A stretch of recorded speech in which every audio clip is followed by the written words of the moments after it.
Bueno, doctor, muchísimas gracias.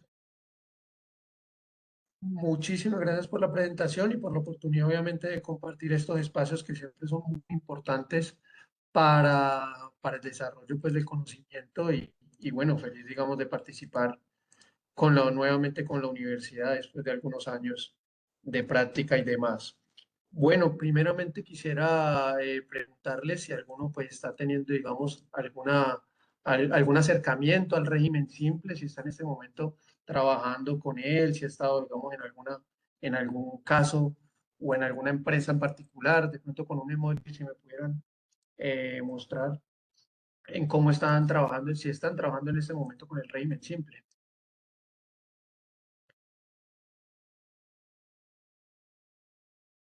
Ok.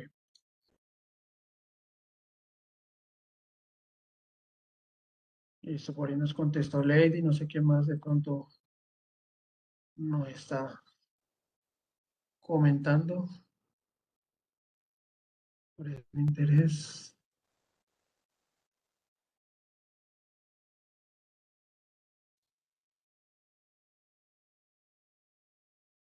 Listo, perfecto, perfecto. Por ahí ya vemos, digamos, algo de conocimiento como tal. ¿Están viendo mi pantalla? Disculpen, me confirman.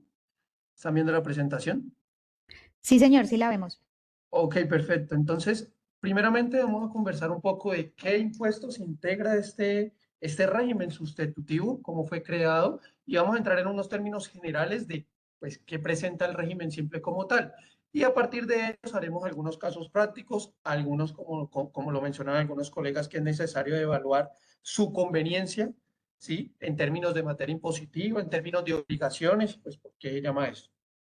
Este régimen nace en la Ley 1943 de 2018 y posteriormente cuando se declara inexequible esta, se reprodujo con la Ley 2010 de 2019 y ha tenido pues su toque de reformas en algunas de las eh, reformas tributarias que se han presentado a lo largo pues desde el año 2018 hasta la fecha, la última, la Ley 2277 del 2022. El régimen simple como tal y como lo dice su nombre, es un régimen que simplifica los trámites a comparación del régimen ordinario. Se ha escuchado mucho con muchos colegas y que lo cual pues discuto con ellos de que el régimen simple no es tan simple. O digo, si uno se sienta a estudiarlo y analiza académicamente y operativamente este régimen frente a la renta, no dice, hombre, sí es muy operativamente beneficioso entendiendo, digamos, diferentes connotaciones que son las que vamos a ver a lo largo de, digamos, de la charla como tal. Entonces, el régimen, aquí vamos a ver si de pronto lo puedo colocar mucho más grande. Ah, acá no me así. Entonces, veámosla desde acá, que aquí yo creo que igual la pueden ver bien, si se da, ¿cierto? Ahí la pueden ver bien. Pero espero que sí. Listo. Sí. Listo. Entonces, ¿qué impuesto sustituye e integra este régimen simple? Recordemos, este régimen simple es un régimen alternativo a la renta, al régimen ordinario. Todas las empresas, naturalmente, en general, nacen con el régimen ordinario y pueden optar por el régimen simple de tributación. Este régimen integra lo que es la renta, el impuesto de industria y comercio y el impuesto al consumo. Esas tres obligaciones, aún teniendo en cuenta que el impuesto de industria y comercio comprende tres obligaciones sustanciales, hablamos de sus obligaciones sustanciales, es el pago del impuesto, en una obligación formal que es el industria y comercio, que son el impuesto de industria y comercio, la sobretasa bomberil y el impuesto de aviso de tableros. Entonces, hablamos de que en una sola declaración, que es la declaración del régimen simple, incluye la renta, el industria y comercio con sus tres obligaciones y el impuesto nacional al consumo. Desde ahí ya partimos de un lado donde yo estoy pendiente de cuándo es el calendario de renta, cuál es el calendario de industria y comercio, cuál es A las el otras y calendario. a las 8 los medicamentos. Qué pena. Pena, de pronto ahí nos colaboramos con el Señora, micrófono. la pregabalina y la memantina y la... Listo, perfecto. Entonces, a partir de eso, y como explicaba, sustituye estos tres y sustituye dejando esto en una sola obligación. Integra, pero no está calculado y se tienen que calcularse de manera independiente el componente nacional, que es el de renta, y el componente municipal, que es el de ICA, ¿sí? Y está dividido en actividades. en actividades de acuerdo a el SIU o acuerdo a la actividad comercial que realiza la compañía como tal. Como hablaba de las generalidades, este régimen nació con el fin de formalizarlas y simplificar a las pymes. Por eso tiene unos topes de ingreso y una cantidad, digamos, de observaciones, porque lo que se busca con esto es formalizar y busca orientar la formalización en todo lo que son las empresas pequeñas y medianas del país como tal. Por eso un modelo de tributación opcional. Yo puedo optar por él, pero tengo unas obligaciones claramente para estar con él. Él es de periodicidad anual, pero se debe liquidar un anticipo bimestral. Eso lo vamos a ir viendo a lo largo de la charla como tal. No reemplaza el régimen de no responsable de IVA. ¿Qué quiere decir? Yo no soy responsable de IVA y me meto al régimen simple y me vuelvo responsable de IVA. No, las reglas de IVA tienen, aunque acá cambia, digamos, algunas connotaciones como su periodicidad, que es anual, siguen conservando su no responsabilidad y su responsabilidad de acuerdo a las responsabilidades, valga la redundancia, tributarias que tienen Yo, los diferentes ¿puedes contribuyentes. ampliar la presentación, por favor? El modo Yo presentación. creo que, un momentico, miro si yo puedo hacer esto, pero acá creo que no. No, un momentico que creo que acá no me está dejando y ahorita me dejaba y por acá no lo vi. ¿Por dónde? Y no me deja. Ah, ya. De pronto así. Ahí la ven un poquito más o de pronto no. Acá un poquito mejor. Lo que no me deja entrarla en compartir la pantalla, aunque bueno. Sí, se ve mejor. Sí, se ve mejor así. Ok. Sí, señor. Listo, perfecto. Acá. Oye, un toquecito. Listo. Acá. Aquí el 80. Listo, perfecto. Entonces, ¿quiénes pueden optar por este régimen? Porque en este régimen no pueden entrar todas las personas como tal. Entonces, pueden entrar las personas naturales empresarias. ¿Qué son empresarias? Que no pueden tener un contrato laboral. Es decir, acá en este régimen no entran los empleados. Ah, que yo tengo un desarrollo de actividades de impresión, o yo desarrollo, o yo tengo mi marca y vendo honorarios, pero también soy empleada. No puedo estar en este régimen. Y es una de las contrataciones más importantes. Si yo tengo un contrato laboral o siendo persona natural, no puedo optar por este régimen como tal.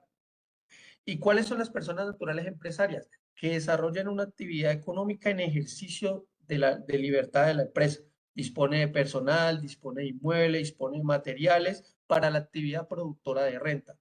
Aquí se han presentado muchos casos en la firma que llegan y no, es que la empresa me está proponiendo salirme y volverme al régimen simple, pero me siguen pagando las mismas connotaciones de salario, pero me salgo para que me eviten la retención en la fuente, me eviten la renta y eviten a la empresa cargar con muchas más cosas. Y uno dice, hombre, usted no es empresario. Usted trabaja para una sola empresa, usted presta un servicio personal en la cual tiene subordinación, en la cual responde por un tiempo y en la cual tiene una remuneración donde fácilmente pues se desvirtúa el hecho económico de que usted está haciendo una actividad de empresario como tal. Entonces es muy importante tener eso en cuenta. Las personas, ¿cuáles pueden optar? Personas jurídicas, socios, personas naturales, residentes en Colombia como tal. Residentes no pueden ser extranjeros, una de las connotaciones.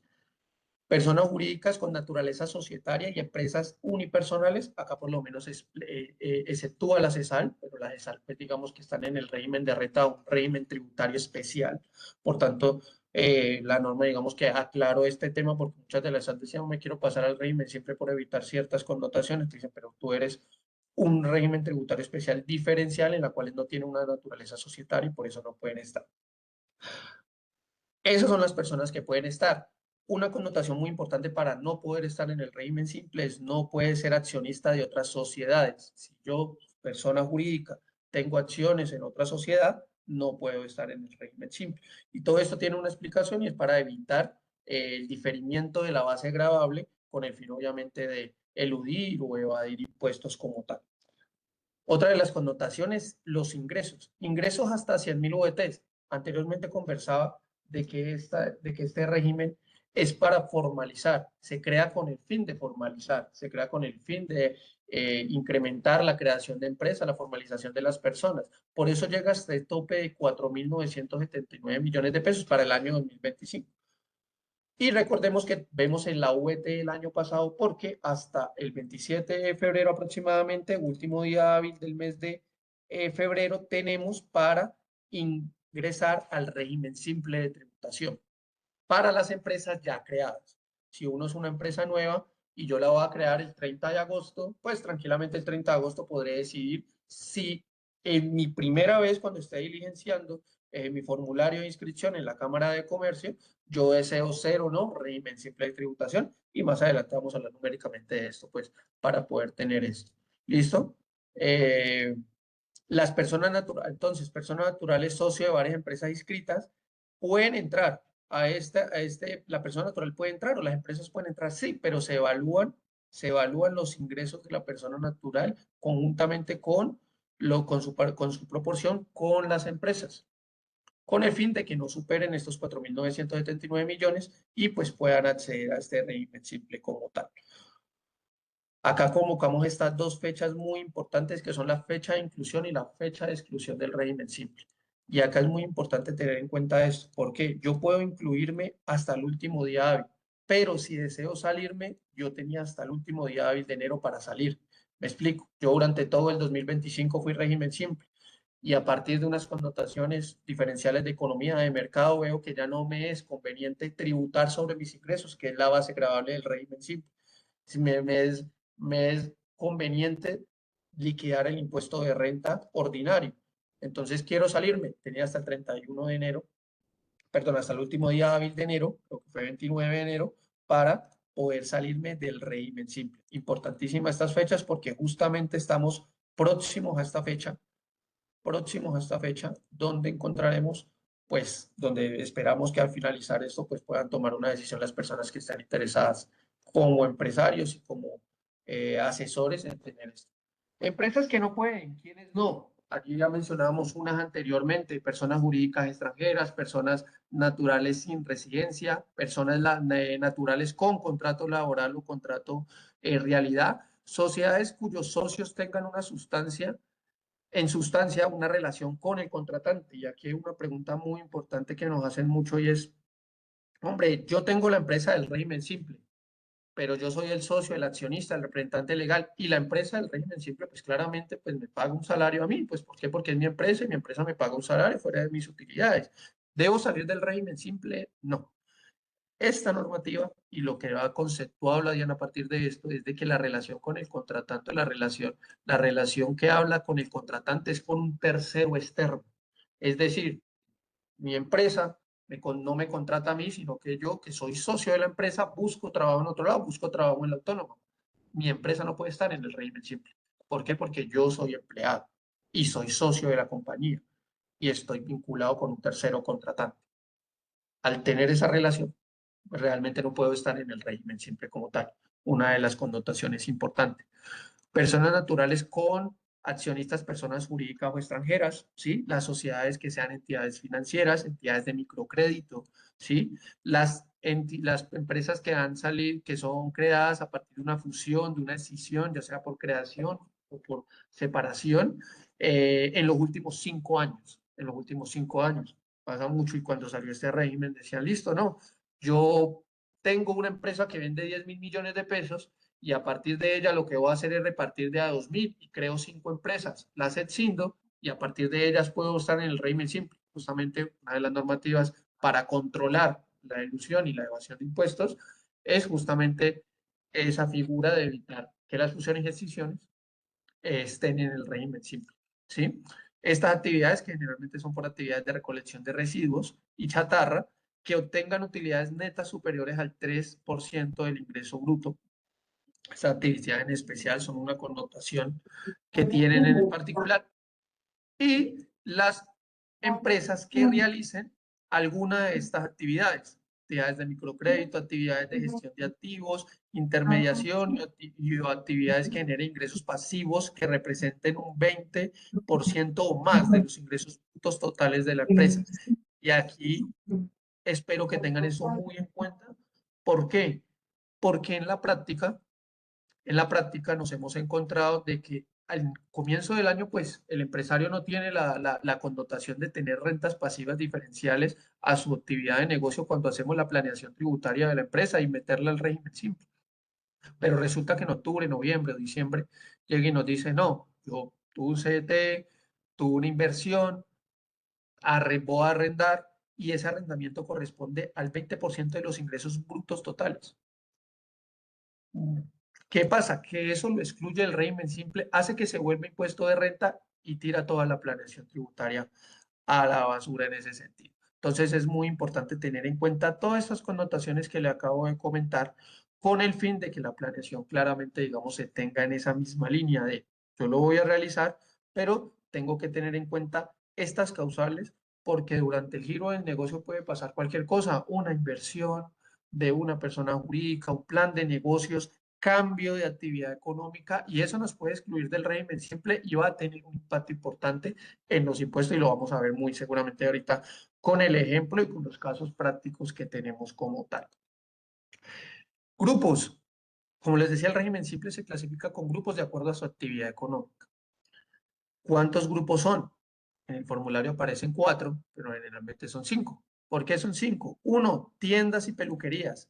Este régimen para estas empresas es increíblemente beneficioso. Yo creo que cualquier persona, cualquier tienda y peluquería que esté constituida debería estar en este régimen. ¿Por qué?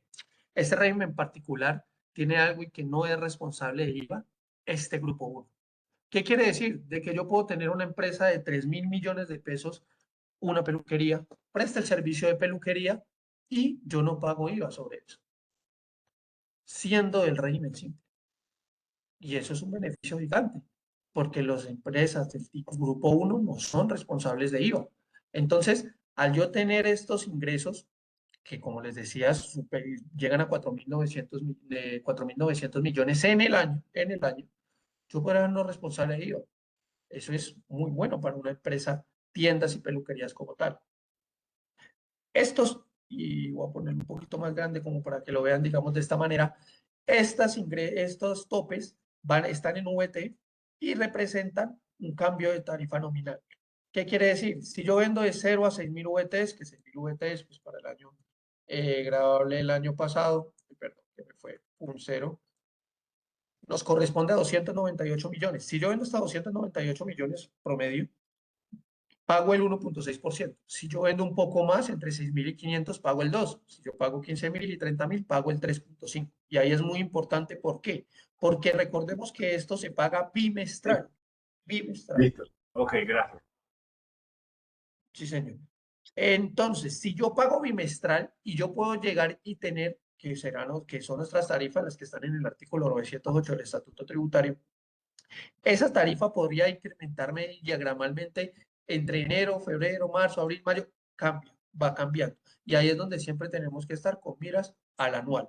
Al anual, aquí cambie de tarifa, porque yo puedo comenzar pagando, de acuerdo a las tarifas del artículo 908, 1.6% y por ventas extraordinarias en diciembre puedo pasar a pagar el 4.5%. ¿Qué pasa? Como esto se paga bimestral y de acuerdo al calendario, comenzamos los vencimientos de enero y febrero en mayo. Puede que un cliente uno le diga en enero, veas que usted tiene que pagar literalmente lo que dejó, lo que no pagó entre todo el año, porque vendió muchísimo en enero y llegó al 4.5. Y aún así en abril va a tener que pagar la diferencia. Obviamente va a quedar un poco asustado, pero realmente este régimen lo que busca es, con estas tarifas nominales, pues recategorizar al empresario de acuerdo a su capacidad económica en ventas, porque este impuesto es a partir de los ingresos brutos, que también analizaremos ese tema de ingresos brutos ahora como tal. Ingresos brutos anuales de 0 a 6.000, 3.1, 3.4, 4.5, las empresas de transporte y empresas de servicios profesionales de consultoría, que es de 5.6, 7.3, 12 y 14.5. Me dirán, es altísimo el tema de servicios de profesionales de consultoría. Sí, es una tarifa muy alta si consideramos el 14.5, pero en la práctica es una tarifa muy conveniente para este tipo de compañías. ¿Por qué? Para este tipo de empresas o para este tipo de profesionales, hablando de las personas naturales. Pongamos un ejemplo, un doctor. Un doctor puede tener tranquilamente, cirujano, plástico, puede tener 500, 1.000 millones de pesos tranquilamente en ingresos. En el ejercicio, en la práctica, lo que uno se ha encontrado es aproximadamente lo máximo en costos que pueda tener la actividad, porque son costos, lo que es el cirujano es una práctica liberal, donde el conocimiento y su experiencia es lo que vale. Los costos máximos de estos son el 30%. Entonces, haciendo un cálculo rápido, si de 1.000 millones a mí me quedan 700 millones por el 35%, esta tarifa nominal del 14.5 va a ser mucho más baja. Y muy seguramente con los descuentos tributarios que ya veremos de este régimen, esa tarifa del 14.5 va a bajar.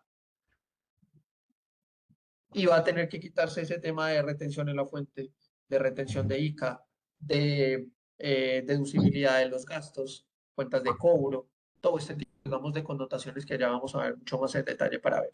Y esto que es comercio, recuperación y recolección de chatarra y desperdicios, que están a la tarifa del 1.62 como tal. ¿Cómo funciona este régimen? Este régimen no es responsable de hacer retenciones ni de practicar retenciones en la fuente por renta ni ICA, y tampoco es sujeto a este tipo de retenciones por renta de ICA. Artículo 911 del Estatuto Tributario. Entonces, ¿qué pasa? Yo le vendo una empresa solo tendría que hacerme retención de IVA. No me hace retención de ICA, no me hace retención de renta. Hay una excepción a esta norma y es los pagos laborales. Si yo a alguien sí le pago más de 10, 12, 7, 5, la tabla del artículo 383 del Estatuto Tributario, debo realizarle retenciones. Pero de resto no tengo pagos en el exterior, no tengo retención de renta, no tengo retención de ICA.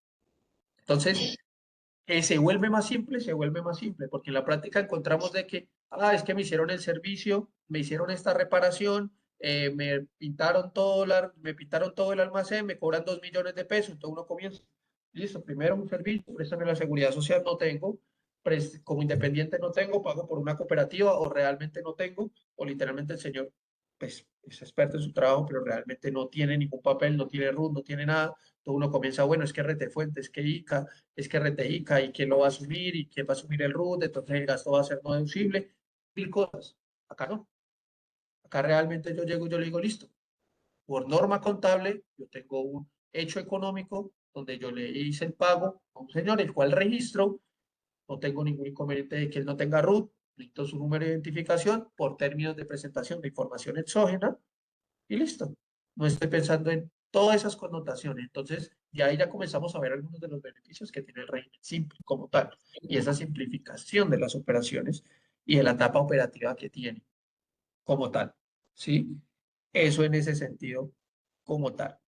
Eso por el lado de la retención en la fuente de anticipo. Recordemos que este impuesto se paga bimestralmente, enero, febrero, marzo, abril, mayo, junio. Pero diferencialmente a lo que ustedes pueden ver en términos de IVA, de industria y comercio o retención de ICA, el periodo de enero y febrero se pagan en mayo. Y eso tiene una connotación importante. ¿Por qué? Eso tiene un porqué. Porque en mayo, ya en abril se presentan las declaraciones anuales. Muchas veces hay excedentes en las declaraciones anuales y se compensa. Ahora veremos un formulario y veremos cuándo se compensan, dónde hay excedentes y esos excedentes, dónde se aplicarán como tal. ¿Sí?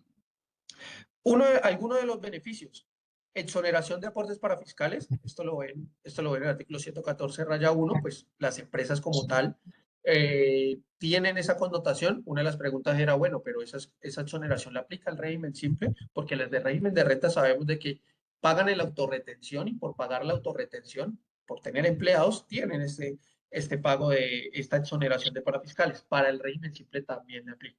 También aplica la exoneración de parafiscales. Recordemos que una empresa naturalmente, por regla general, sin salvo esta norma, debería pagar el 12.5 de salud y CF, SENA y caja de compensación.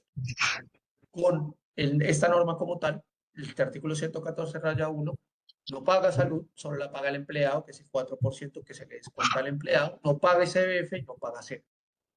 Por tanto, pues tiene contribución al régimen de salud, como lo comentaba, aportes a pensión a cargo del empleador es igual al descuento tributario.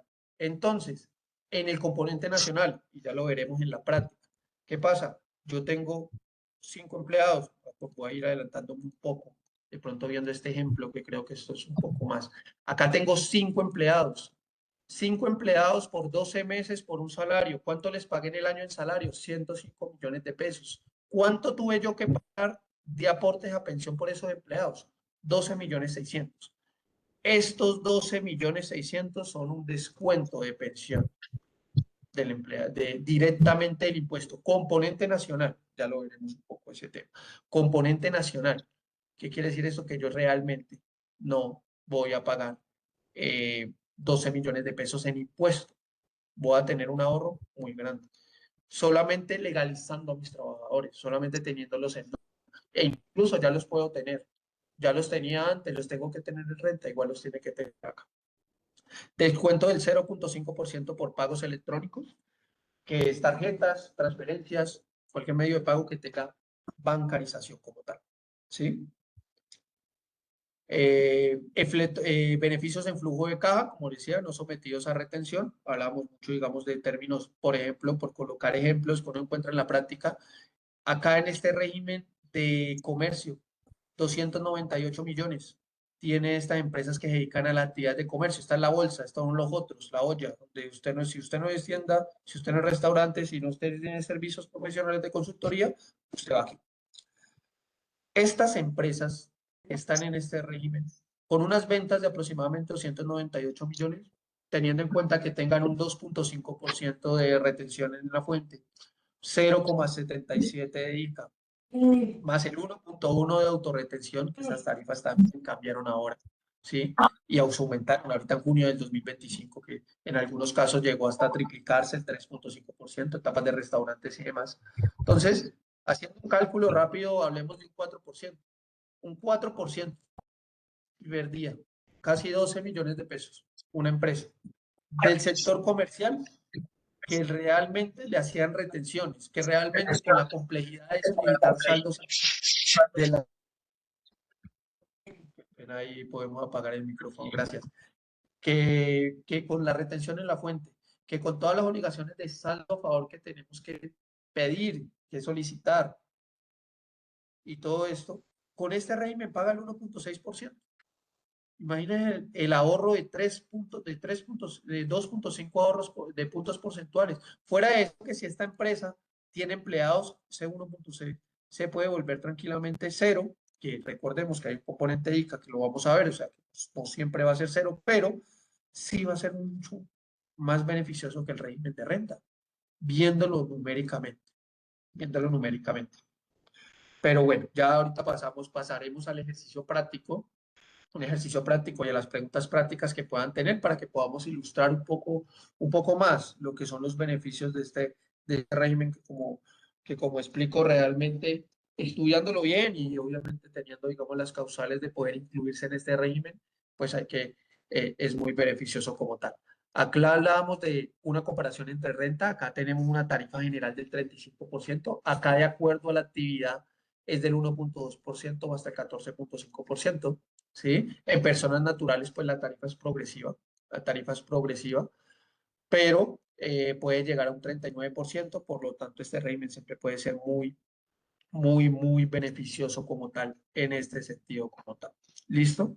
En términos de retención en la fuente, pues no hay autorretenciones. Aquí hay un tema de retención en la fuente en términos de compras, desde el régimen ordinario hasta el régimen simple. Y aquí es muy importante tenerlo en cuenta y que operativamente creo que es una de las mayores connotaciones complicadas que tiene el régimen ordinario como tal. El régimen ordinario, cuando le vende al régimen simple, debe hacer una autorretención. Sí, como tal se hace ya una autorretención especial. Sí, otra autorretención.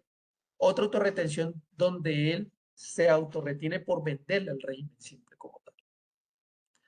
Y eso es complicado en la práctica, realmente es extremadamente complicado. ¿Por qué? Porque realmente yo como en la práctica como vendedor, yo tengo que pedirle 3 datos al contribuyente. 3 datos para vender. Literalmente es nombre, NID y correo. En ningún momento tengo que preguntarle cuál es su régimen de tributación. Y realmente en las campañas pedagógicas de la DIAN y muchas de las sanciones que han tenido los contribuyentes por por excederse en los requisitos de facturación electrónica son el exceso de preguntas que no son necesarias. Y al respecto, una de ellas puede ser esta. Pero entonces, ¿yo cómo hago para hacerme esa autorretención si yo no le puedo preguntar al cliente en qué momento, si es régimen simple o no? Por ejemplo, ahora salió la resolución donde aparecían supuestamente todos los regímenes simples de tributación. Ahí buscaba clientes y no estaban. Clientes de uno que tienen en el RUT su régimen simple de tributación y no estaban en la resolución.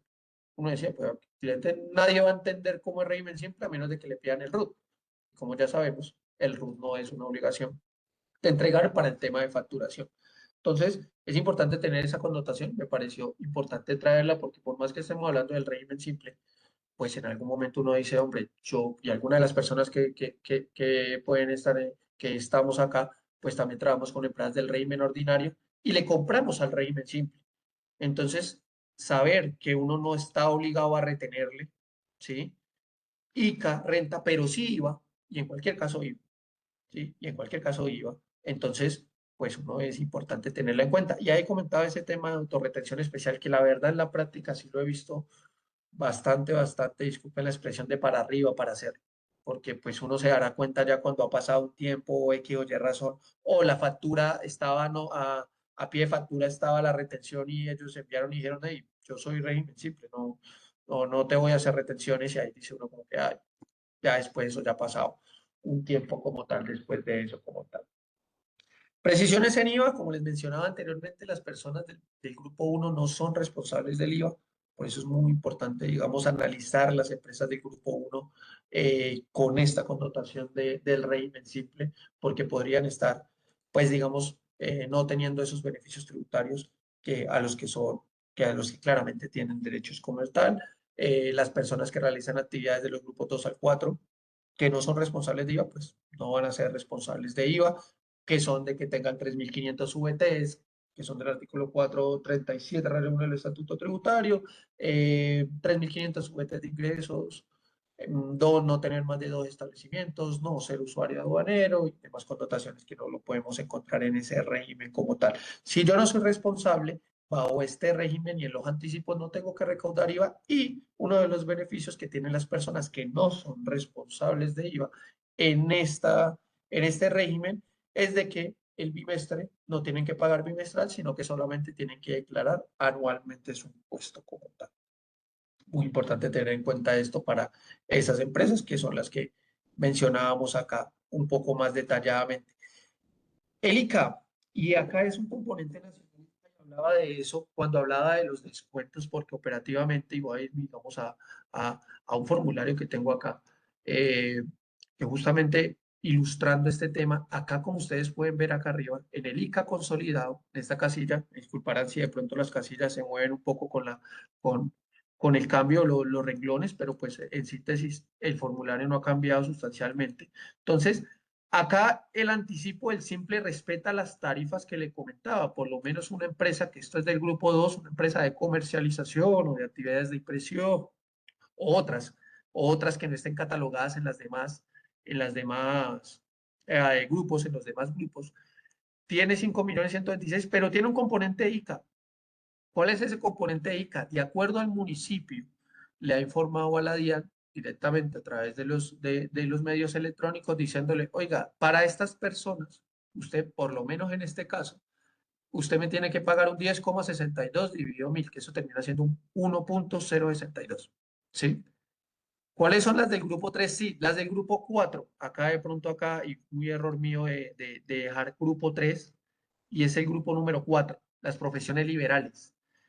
El grupo sí se llama de esa manera, ya que cuando se fue la ley 2277 del 2022, creó el grupo de profesores, creó un grupo adicional, que era un grupo de profesiones y algunas otras actividades que estaban ahí, el cual fue demandado por inexequibilidad debido a que pues vulnerabas las connotaciones de libre competencia entre lo que eran profesiones que terminaban siendo profesores que terminaban siendo profesiones liberales y los profesionales liberales. Entonces los excluía, los profesores tenían una tarifa diferencial, por tanto, lo que hizo la Corte fue, yo vuelvo en ese grupo, en los grupos de profesionales liberales, yo vuelvo a lo que estaba antes de la ley 2277, que era la ley 2010 del 2019, y en ese momento, en la ley 2010, quedó el grupo 3, pero la ley 2277 trajo el grupo 3 con restaurantes y transporte. Entonces ahí quedaron como que, y entonces, literalmente así lo vas a encontrar normativamente, así lo vas a encontrar en el formulario, y así vas a encontrar el grupo 3 sí, que termina siendo el grupo 4 de profesiones liberales. Entonces, en estos términos como tal, en estos términos, hablamos del componente ICA, industria y comercio, el cual en los municipios informan a la administración. En muchos casos, en la mayoría puede ser, pero hay casos en los que ellos no lo informan y el formulario operativamente los dejará inscribir la tarifa del municipio que les permita hacerlo. Y el formulario le dejará, si es un municipio, pues de que Colombia tiene infinidad de municipios, sé que son más de, pueden llegar a ser 1000, en mi cabeza están, entonces pues todos no estarán sistematizados, centralizados, entonces habrá que preguntarle al municipio, oiga, yo qué tarifa en el régimen simple soy, y muy seguramente habrá que ver si tienen actualizado su estatuto tributario municipal con el régimen simple para saber si yo puedo en ese municipio declarar ese porcentaje que es el componente ICA. Para el ejercicio, este componente es del 10,62. Es diferencial de acuerdo a su actividad económica. Generalmente las actividades de comercio, actividades de impresión, actividades de grupo 2 para Cali es el 10,62. ¿Qué pasa con ese 10,62 y este componente? Que este componente no es susceptible de descuentos tributarios. No es susceptible. No es susceptible de descuentos tributarios como tal. Entonces, al no ser susceptible de descuentos tributarios, pues realmente yo voy a terminar sí o sí pagando esta tarifa del que por lo menos acá numéricamente la podemos ver, que a pesar de yo tener muchos empleados y todo, termina siendo del 1,06. Pero miren, una empresa que en el bimestre 6 venda 146 millones de pesos, no le hagan retención en la fuente, tiene empleados y no y pague el 1,06 de puestos, créame que esto es una empresa que le conviene estar en el régimen simple. Me he encontrado muchos que dicen, es que yo pago mucho ICA con eso, pago mucho ICA porque el ICA para mí es 0,77. Si es esa actividad o 0,6.6 dividido 1000. Si yo fuera actividad de industria y comercio en Cali, yo pagaría menos. Sí, claro, usted pagaría menos. Y a esto le hubieran hecho también retención en la fuente, más la autorretención. Ahí hablamos de un 3,6%. Aquí está hablando, por lo menos flujo de caja. Ah, que yo estoy dando pérdida y me van a devolver esa plata. Sí, páguele al contador, espere la visita de la DIAN y que tenga todo en regla. Que tener todo en regla es bastante complicado para que un funcionario de la DIAN no le diga por lo menos ese gasto no es deducible. Ese gasto no está soportado. Ese gasto no tiene seguridad social. Yo creo que esa tarifa que aplicaste de Rentefuente del 4 debería ser del 4, sino del 11. Ese pago en el exterior no lo limitaste. Y todas las connotaciones que te puedes sacar en una visita de la administración, porque pues para eso están, pues es un trabajo, literalmente revisar que todo está en regla. Y porque desde la empresa más grande multinacional hasta la más pequeña, siempre hay temas de riesgos, siempre van a haber temas que se saltan a la vista, siempre van a haber cosas que no, que se pierden, que se dan, que no se hizo retención en la fuente, que no tiene una validación, que no tiene una seguridad social. Siempre, siempre. Nunca he visto una empresa en ya 10, 12 años de estar andando en empresas pymes grandes, multinacionales, yendo a visitarlos. Siempre hay un riesgo, mayor o menor, pero hay un riesgo. Entonces, miren la diferencia. Porque esto ha sido uno de los comentarios que uno ha hecho de, eso paga mucho ICA, sí. El ICA del 1,6, pues que yo no estoy pagando nada de componente nacional. Yo puedo decir algo, es que no puedo estar pagando renta. Estoy pagando un componente de renta. Entonces, al ser este beneficio, yo lo veo muy beneficioso. Y explico esto, pues, porque, y explico esto con este ejemplo, de pronto saltando un poco, es por el tema de la presentación, es por el tema del componente de industria y comercio, porque ellos tienen sus tarifas, cada municipio tiene su tarifa como tal, y habrá que revisarlo y tener en cuenta que ese componente es lo que voy a pagar, y es lo que voy a pagar, y hay que pagar, y hay que pagarlo, porque una de las connotaciones para salirse y excluirse del régimen simple es no pagar los anticipos en el mes siguiente, no pagar el impuesto de régimen simple en el mes siguiente. ¿Qué quiere decir eso? Yo en mayo 13 tengo que pagar el anticipo y mi cliente me dice, hombre, yo voy a pagar primas, pues no tengo para el anticipo. Listo. Usted tiene hasta el junio 13 para pagar. Si usted no tiene junio 13, si usted en junio 13 no paga, en junio 13 usted está excluido del régimen simple. Automáticamente, la DIAN ahora sacó un concepto donde hablaba de que hay exclusiones como tal, de oficio, que debería motivarla de oficio, pero la normativa como tal dice automáticamente, ¿sí? Se sale del régimen simple. Entonces, ¿qué le dice uno, hermano? Usted la DIAN tiene 5 años para retractarse y venir a decirle, esa declaración usted no me la debió haber presentado en el régimen simple, ni la de IVA, ni la de régimen simple, porque son declaraciones ineficaces porque usted hizo una causal no subsanable. ¿Y qué pasa en ese sentido? Usted tiene que presentarme por ese año renta, por ese año retenciones en la fuente, autorretenciones, por ese año la declaración de IVA, ya sea bimestral o cuatrimestral, por ese año de declaración de industria y comercio. Entonces, por eso es muy importante tener en cuenta estos términos de dinero y de flujo de caja, porque el régimen simple no solamente es un término de tarifa, que ya lo vamos a ver, vuelvo y repito numéricamente, sino también de flujo de caja por el término de retenciones como tal. Hablamos de previsiones del Impuesto Nacional al Consumo, expendio de bebidas y comidas. Este impuesto está inmerso dentro del formulario, pero no está inmerso dentro de las tarifas. ¿Me explico? La tarifa de restaurantes como tal, la tarifa de restaurantes va del 3,1 al 4,5%. Entonces, ¿qué pasa? Cuando yo soy un restaurante y soy responsable de cobrar hipoconsumo, ¿qué quiere decir? Pues que yo no estoy en las causales de cobrar IVA, por ejemplo, que sea franquicia, las franquicias no cobran hipoconsumo, cobran IVA. A raíz de esto, yo pago el 8% adicional, que es el impuesto al consumo. Y dentro del formulario, veremos de pronto por acá, formulario, para colocarlo como mucho más explícito, y de pronto me disculparán acá pasarlo rápidamente. Acá por lo menos podemos ver ingresos grabados con el Impuesto Nacional al Consumo, Impuesto Nacional al Consumo, efectivamente pagado, y saldos a favor y saldo a pagar del impuesto al consumo. Este es el formulario del régimen simple de tributación como tal. ¿Sí? Este es el formulario como tal. Listo, perfecto. ¿Sí?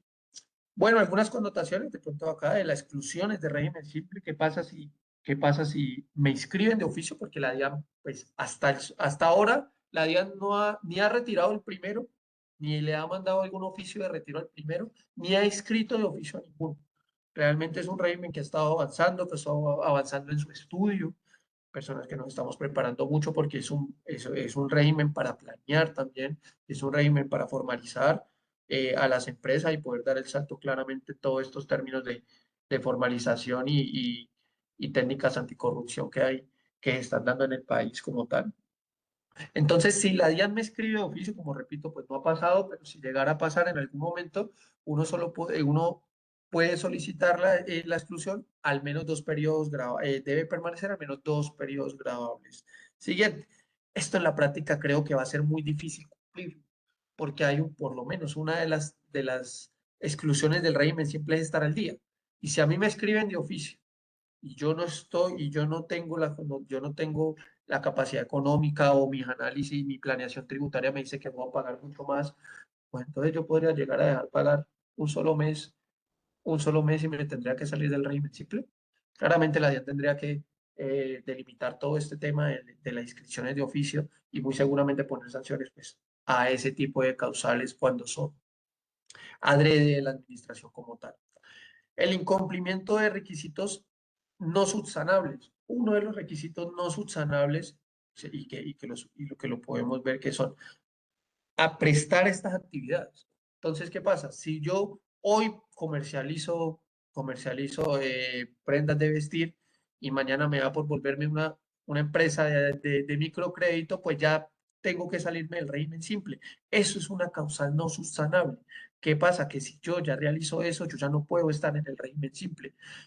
Persona natural, pregunta que generalmente hace. Yo en enero, primero, tengo mi almacén de ropa, soy régimen simple, todo el año voy siendo régimen simple, y por allá en noviembre me dio, bueno, yo la verdad replanteo mi vida y me vuelvo empleado otra vez. ¿Qué pasa? Me tengo que salir del régimen simple porque tengo una causal no subsanable, una de las causales no subsanables es tener un contrato laboral. de subordinación, de tiempo, de dinero. Por tanto, tengo que salir. ¿Cuál es el procedimiento para salir? ¿Cuál es el procedimiento? Realmente es una actualización ante la DIAN. Realmente uno solicita la actualización del RUT exponiendo normativamente su requerimiento de acuerdo al artículo del decreto único reglamentario y el artículo 900, del 900 al 915 del estatuto tributario. Yo incumplo con esta causal, tengo un contrato laboral, me pasé más de un mes en el pago del régimen simple y debo 2 meses, o ya lo pagué extemporáneo 2 meses, o simplemente hago otra de las actividades, o una empresa jurídica, accionista, inyectó dinero, me invirtió y ahora yo tengo una accionista, persona jurídica, pues yo tengo que salir. Claramente esto tendrá que ir soportado, en caso de un contrato laboral, el contrato laboral, en caso de actividades de microcrédito, muy seguramente será el cambio de razón, el cambio de objeto social, el acta de modificación junto con el certificado de Cámara de Comercio, en términos de las certificaciones de empresas que son de las empresas que son accionistas de otras, pues será la composición accionaria, en su caso el RV, cantidad de documentos soportes que para la DIAN presenten un caso y le comenten y le digan, oye, listo, sí, tú no puedes estar, yo te salgo. ¿Qué pasa si me salgo? ¿Qué pasa si yo ya pagué enero, febrero, marzo, abril? Todo eso bajo régimen simple.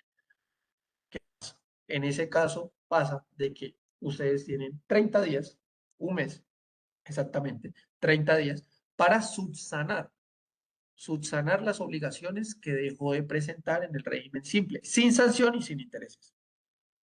¿Qué entonces tendré que hacer? No, pues yo soy empresa y era una persona que tendría que hacer declaraciones cuatrimestrales, entonces voy a apretar mis 2 cuatrimestrales pendientes y este periodo de declaraciones. Ya pues, ahorita, después del ejercicio del ejercicio práctico, responderé de pronto las preguntas que vayan saliendo. ¿Listo? Entonces, tengo 30 días para salirme, esos 30 días como tal.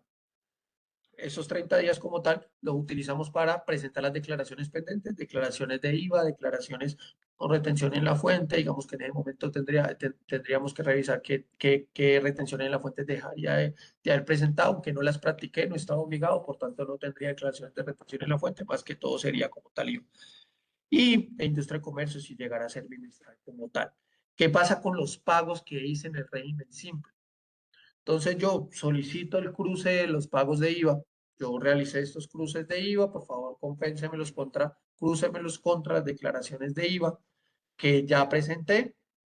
Las declaraciones de régimen simple, los anticipos de componente nacional, los voy a cruzar con la declaración de régimen simple anual y los anticipos del componente ICA municipal los cruzaré con mi declaración de ICA.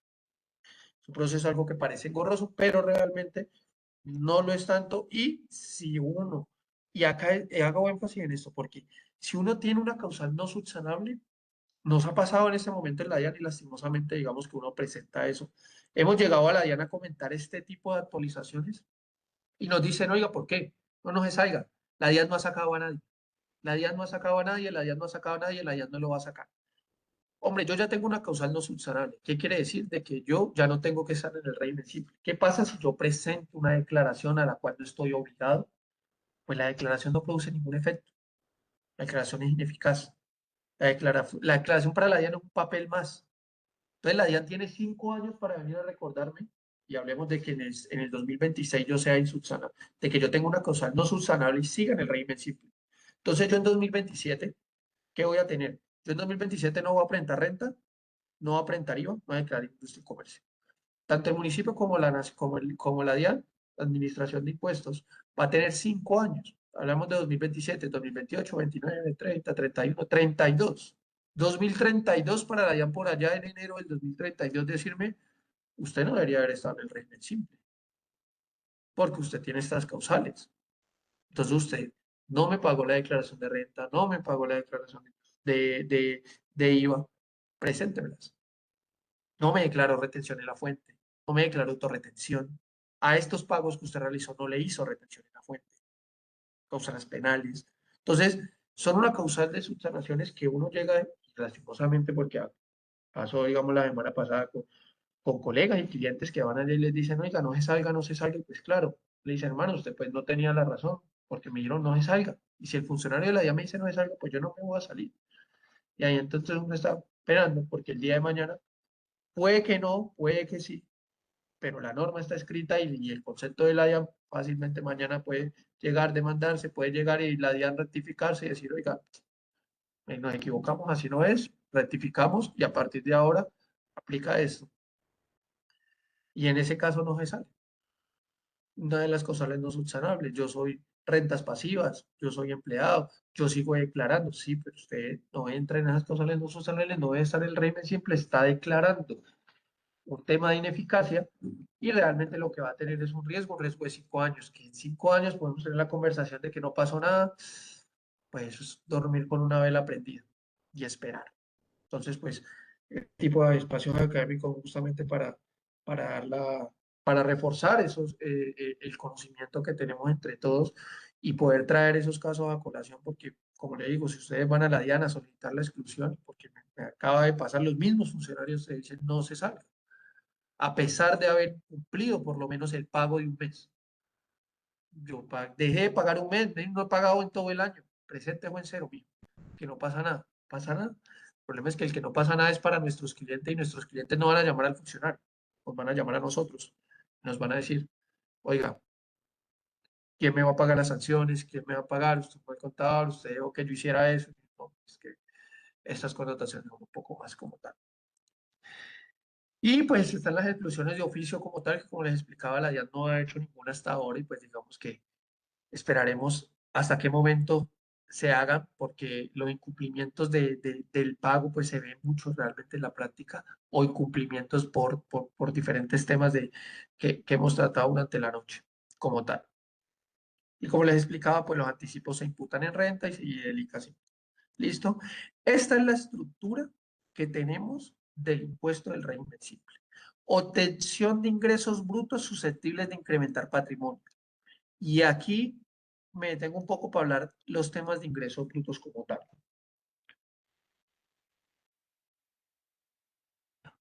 ¿Qué son ingresos brutos? Entonces, si vemos, digamos, desde la parte contable, cuando hablamos de la 41, hablemos de la 41.35 por poner un balance, por poner términos contables, la 41.35 llevamos todo el crédito. Y en la 41.75 llevamos las devoluciones. ¿Qué nos dice el Consejo de Estado cuando demandaron justamente el tema de ingresos brutos y no ingresos netos? O sea, no, el régimen tiene pues sus reglas particulares y esas son las reglas y van a ser ingresos brutos. Entonces, ¿qué son ingresos brutos? Que susceptibles de producir incremento. Nos pasa mucho que cuando vemos en la práctica, entonces llegan y dicen, no, pues entonces si yo emito una factura, si emito la factura electrónica y me equivoqué y le puse en vez de 100 millones, le puse 1.000 millones de pesos y hago una nota a crédito, entonces yo tengo que pagar sobre 1.000 millones de pesos y ahí va el concepto de susceptibles de producir incremento. Ahí es plenamente justificable donde yo puedo llegar y hacer una nota a crédito que anule la factura. Y ahí es donde yo le recomiendo a clientes, colegas, hagan anulaciones y no devoluciones. ¿Por qué? Porque cuando se hace devoluciones, ahí muy seguramente podrían llegar en una fiscalización a exigirle el tema de ingreso bruto. Y es que, ¿qué es una devolución hablando en la práctica? Yo te entrego 100 paquetes de Doritos y tú llegas allá con mi factura de 100 Doritos y tú me dices, te recibo 80, los 20 no. Listo, yo me devuelvo con eso a mi planta con los 20 y yo hago una nota a crédito de devolución parcial de producto. O sea, hace cualquier de los sistemas contables y hago una devolución parcial.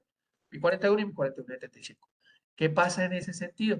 Al hacer eso, entonces yo debo pagar por los 100, porque lo que me dice, lo que me dice la norma y lo que me dice la estructura de la liquidación del impuesto son ingresos brutos.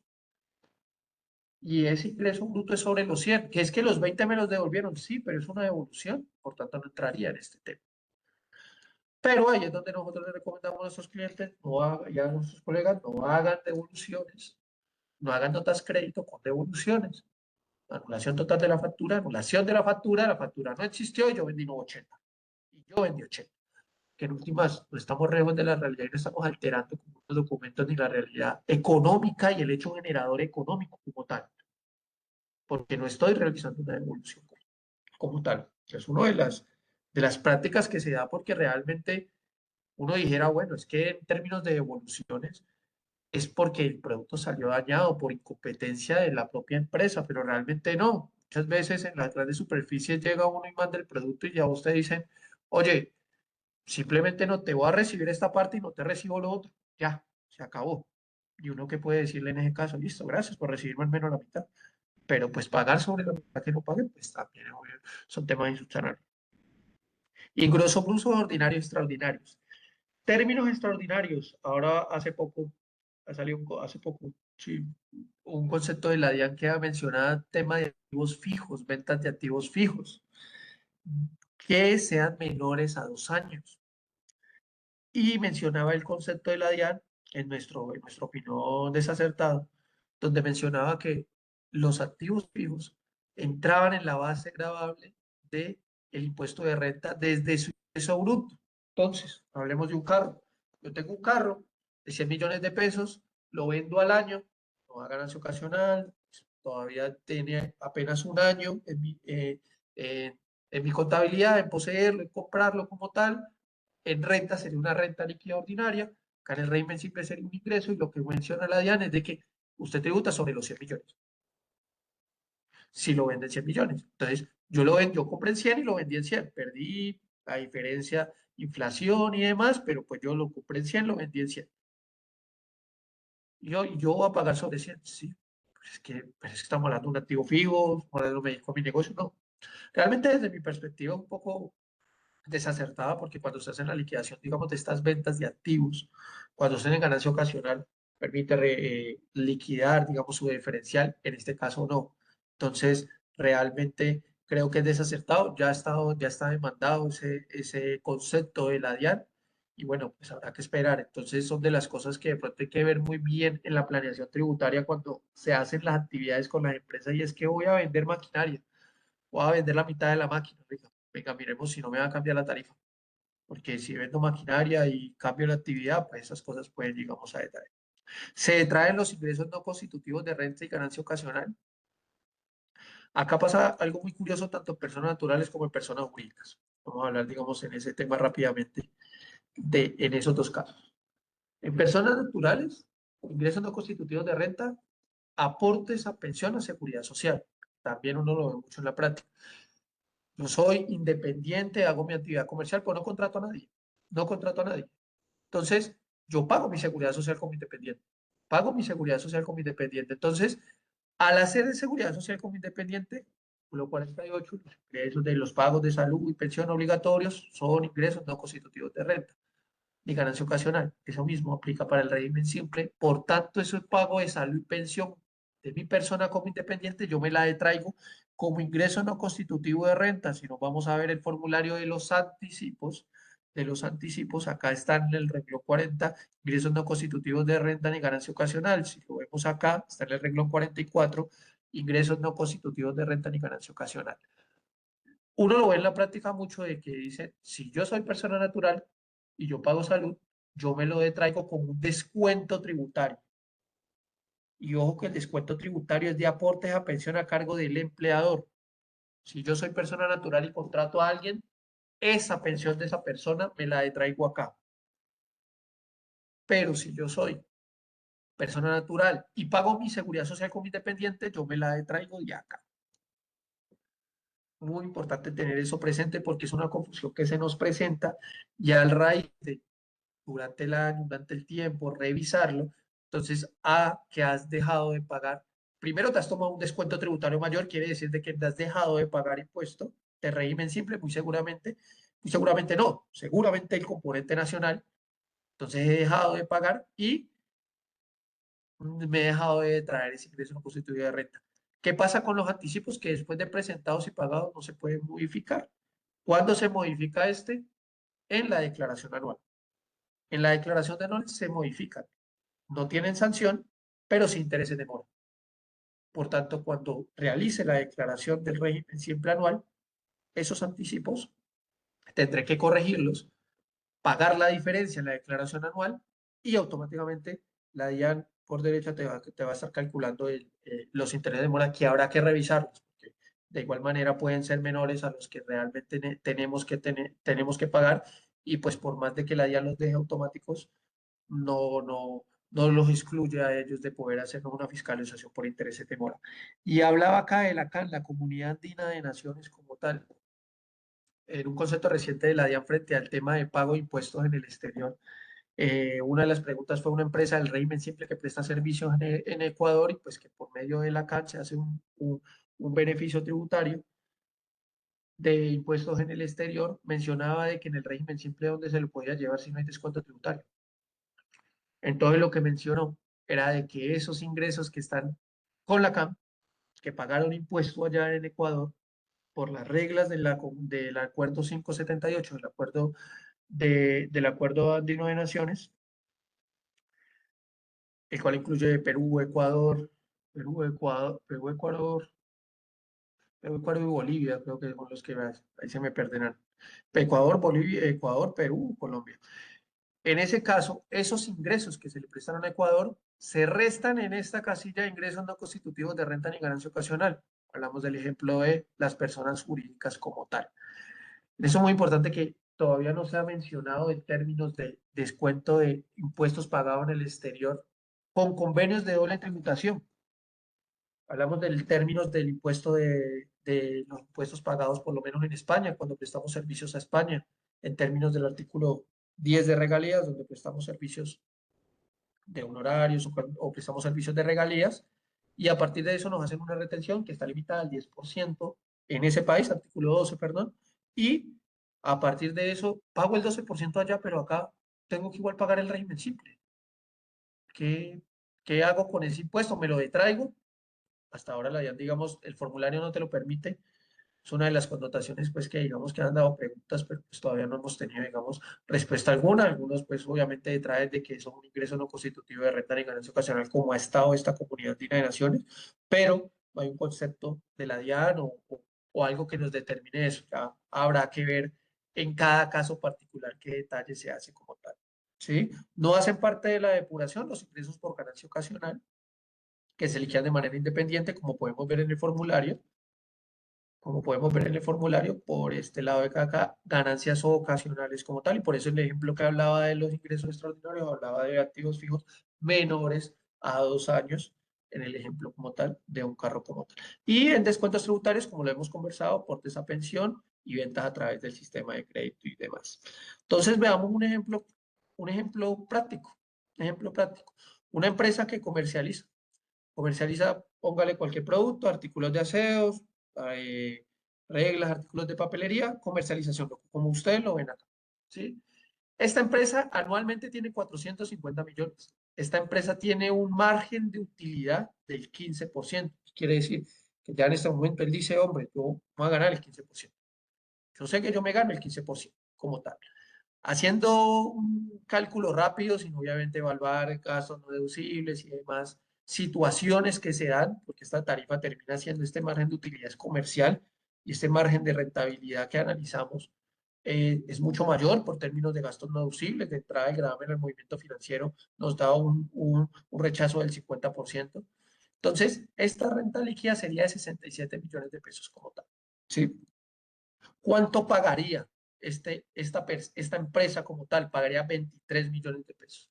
¿Cuánto pagaría de industria y comercio?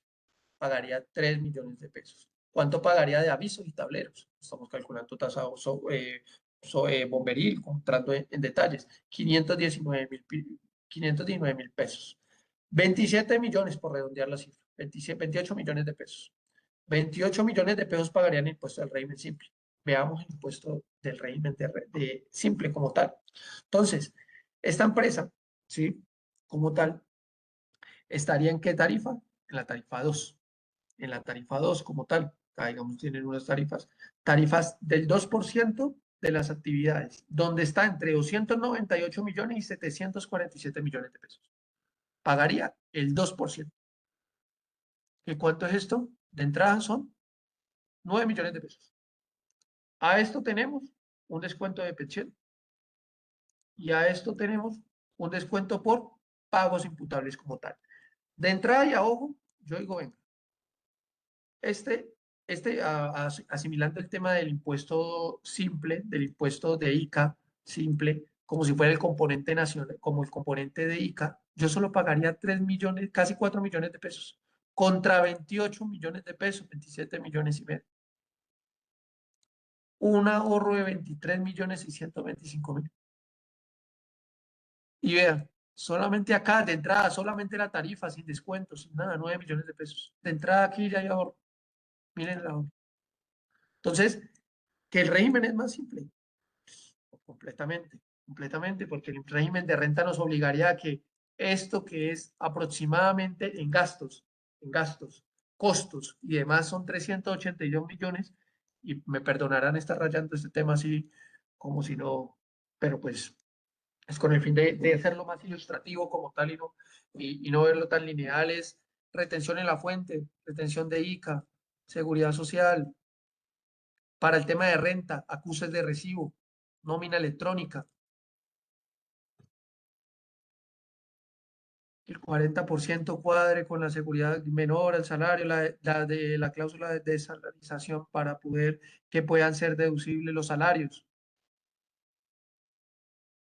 Todas esas cláusulas que el estatuto tributario tiene y tiene y tiene y todos los días sacan y sacan y sacan y sacan conceptos, sentencias, todo, se va porque yo pago sobre 450 millones y digo, empleador, usted verá si con estos 450 millones que tengo que llevar contabilidad claramente, que yo tengo que saber a quién le pago, que yo sí, por control y porque hay una contabilidad financiera y porque la contabilidad es para darle decisiones al empresario.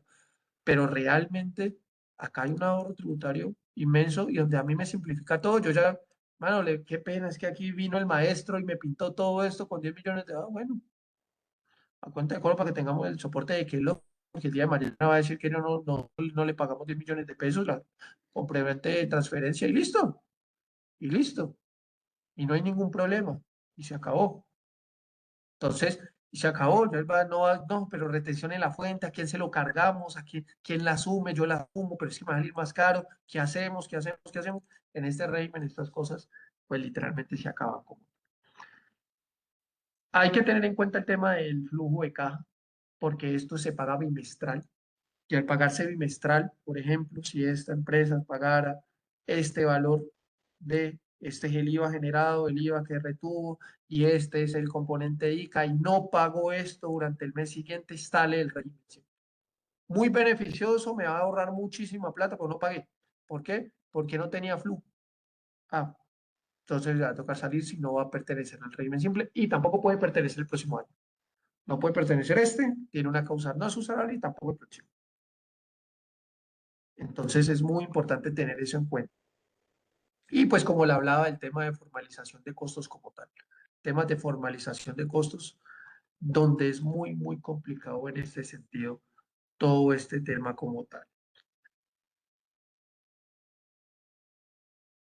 Acá nos pregunta don Sebastián, el impuesto del 4 por mil, ¿puedo descontar el 50%? En el impuesto del 4 por mil tienes que tomar una decisión de acuerdo, acá un nombre del formulario, y acá te puedes llevar el gravamen al movimiento financiero o el 0,5% de los ingresos, pero el 4 por mil tiene una connotación y por qué no lo mencioné.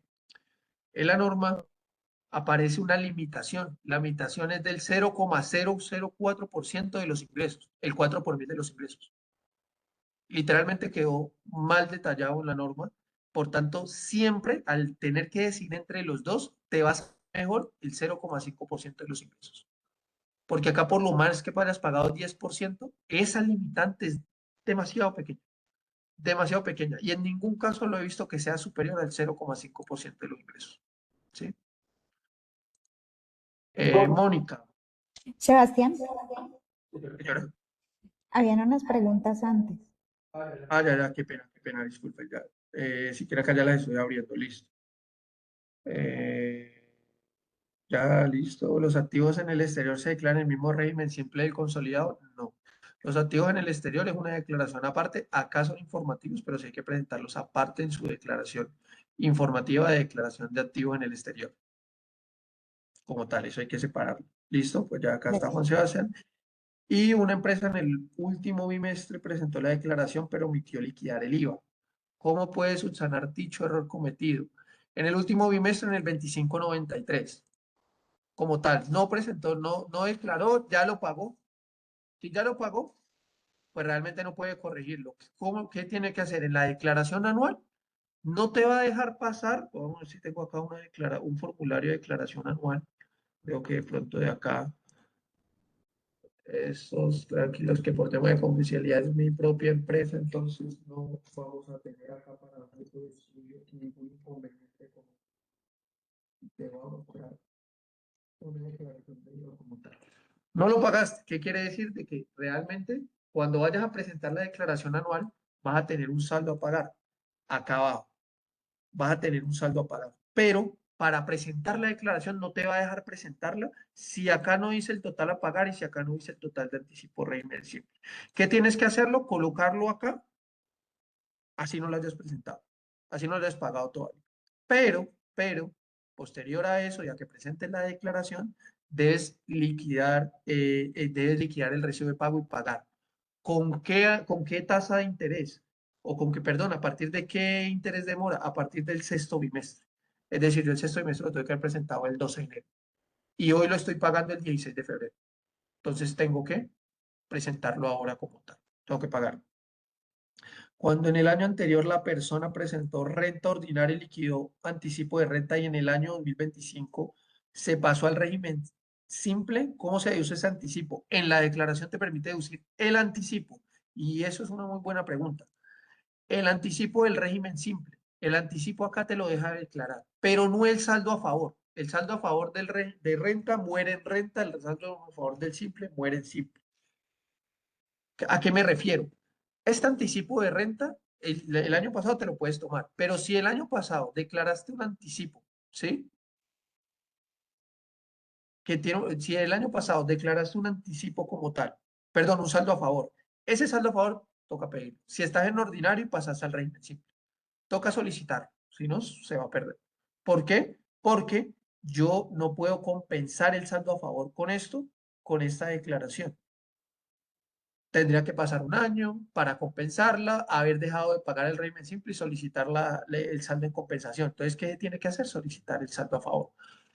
Igual el saldo a favor en el impuesto simple. Si acá me da un saldo a favor en el impuesto simple y yo me paso al régimen ordinario, ese saldo a favor en régimen simple no lo puedo, no me lo puedo tomar, no me lo puedo compensar como tal. Me decías acá, me decía, qué pena que acá. Y no veo cómo. Ya, chat. Listo, acá me decías, la persona que tiene contrato laboral no puede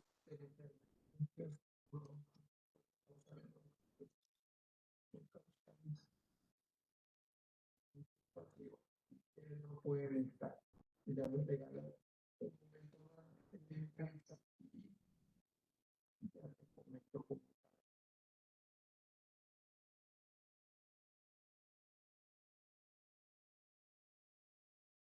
Listo. Qué pena que saque este, que es de Accounter. Me gusta mucho más el del Senado, solo que tarda un poquito más en cargar y me disculparás. Artículo 906, acá vemos las personas naturales residentes en el ejercicio de sus actividades configuren los elementos propios de un contrato realidad laboral. Y acá fue muy importante porque se metió en algo de reconfiguración. Acá habla de contrato realidad. No dijo contrato laboral. Contrato realidad. ¿Qué quiere decir? La DIAN podría llegar claramente cláusulas de antiabuso que permitirían a la DIAN reconfigurar un hecho jurídico por la realidad de un hecho económico como lo vean. Igual desde hace mucho tiempo lo han hecho.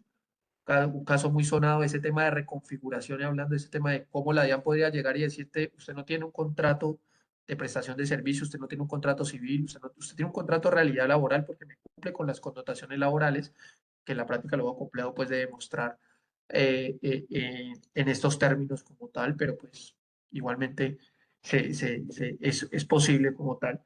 La reconfiguración de hecho económico se ve mucho y se vive mucho hace muchos años con el término de Subaru. Subaru tenía una connotación de subrogación para evitar el tema del IVA. Entonces le daban a uno el carro, lo daban como en términos de leasing, Entonces uno supuestamente pagaba mensualmente el carro y al final le daban una pequeña compensación para uno adquirir el vehículo, pero la DIAN reconfiguró todo ese hecho, entendiendo de que desde el primer momento era una venta. Y el contrato era de leasing, yo iba a comprar el carro, yo sabía que lo compraba a un leasing, pero cuando ya fueron, dijeron, eso no es ningún leasing, eso es una venta como tal.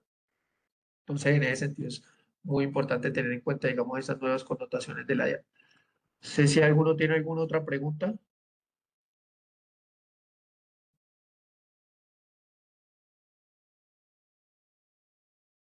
No, por ahora creo que ninguno ha tenido otra pregunta como tal, otra pregunta como tal. Listo, perfecto. Entonces, continuamos como tal, igual cualquier duda o cualquier inquietud, no duden en, digamos.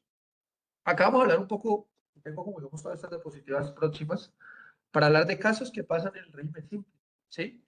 Casos que se van dando, que vemos en la realidad y de las preguntas que más nos hacen, digamos, en lo que vamos entendiendo como tal en la práctica, ¿sí? ¿Qué impuesto sustituye? Bueno, pues eso lo hablamos al comienzo como tal. Se le recetó un beneficio automático para todos, siempre y cuando pues cumpla eso, no es automático, pues tendrá que obviamente revisarlo y optar por él, es opcional y voluntario, opcional y voluntario como tal. El periodo grabable del régimen,